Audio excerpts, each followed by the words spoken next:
ক্ষমতায় বসেছি সেই সিঁড়িকে আমরা অস্বীকার করছি। আমরা স্বৈরাচারকে হটিয়েছি, আমরা আরেকটা স্বৈরাচারের জন্ম দিতে চাই না।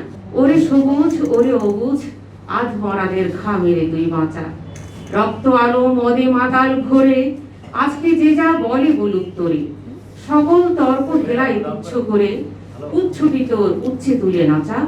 আয় প্রদীপ্ত আয় রে আমার কাঁচা। আমি এটা বলে তাদেরকে সম্বোধন করছি।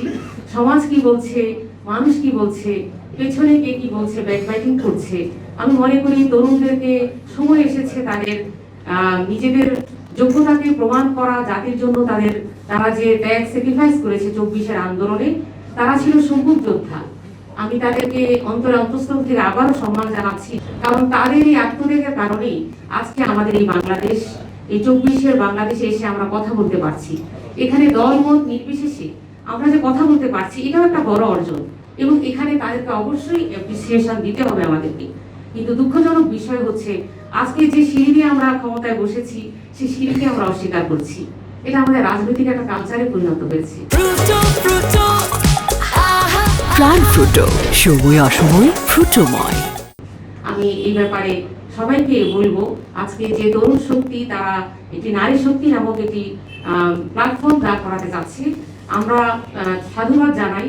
আমরা তাদেরকে সবসময় প্রমোট করব, কারণ আমরা জানি যে জুলাই যোদ্ধা হিসেবে অনেক নারীরা পেছনে পড়ে গেছে, তারা কিন্তু সমানভাবে এগিয়ে আসতে পারেনি। এটা আমাদের ব্যর্থতা, আমরা তাদেরকে সামাজিকভাবে সেই স্পেসটা দিতে পারিনি, সেই অ্যাক্সেসটা দিতে পারিনি। তো সেই জন্য আমি বলবো যে আয়োজনটা আমি আবারও তাদেরকে মোবারকবাদ জানাচ্ছি। আমি মনে করি তারা আমাদেরই সহযোদ্ধা হিসেবে কাজ করবে। আমরা সবাই একই অঙ্গনে কাজ করছি, এখানে দল মত নির্বিশেষে আমাদের কাজ করতে হবে দেশের জন্য, মানুষের জন্য।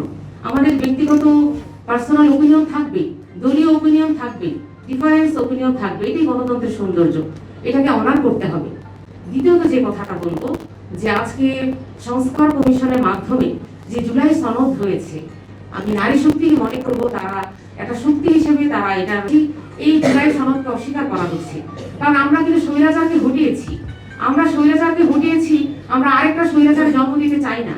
সেই জন্য কিন্তু রাষ্ট্রীয় রিফর্মের কথা বলা হয়েছে। মূল বিষয়টা কিন্তু এখানে এটা যে রাষ্ট্রীয় রিফর্মেশন দরকার আমাদের, কিন্তু এখানে এসে আমরা থমকে গিয়েছি কিছু কিছু রাজনৈতিক দল বা ক্ষমতাসীন দল।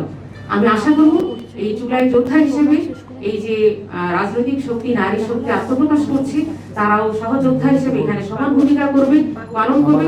তারা শুধু নারীদের বিষয়ে কথা বলবে না, তারা নারীদের অধিকার মর্যাদায় যেমন সোচ্চার হবে, তেমনি দেশের স্বাধীনতা, সার্বভৌমত্ব এবং দেশের স্বার্থে, জনমানুষের স্বার্থে তারা কথা বলবে।